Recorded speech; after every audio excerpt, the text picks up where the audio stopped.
هو انت اشتريتني عشان اتركن؟ كل يوم تقول بكره ابدا ده وانا بتجمع تراب. جسمك بيضعف وبتنزل وانت لسه بتأجل. انت ناوي تخلص عليا وانا صاحي؟ انا بشيل جسم كامل وانت مش قادر تتمشى 10 دقايق. الخمول مش راحة، الخمول حمل عليا. انا مش بظلمك، انا بفضح الاهمال. الرقم مش بيطلع فجأة، ده تراكم كسل يوم ورا يوم. عدم الحركة دايما له فاتورة. انت بتتنفس ولا بتوفر في الهوا؟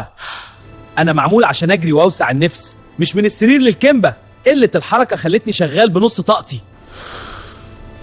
انا مش معمول للقعدة 12 ساعة. كل يوم خمول وكل يوم وجع اكتر. شوية حركة كانوا هينقذوني من العذاب ده. انا مش بايظ، انت اللي موقفني. الحركة كانت هتفوقني، تركزني وتظبط مودك، لكن لا، خمول كاسب باب. انا اكتر واحد مستفيد من كسلك. كل يوم بدون حركة وانا بكبر وبتمدد براحتها. انت سايبني احتل المكان رسمي.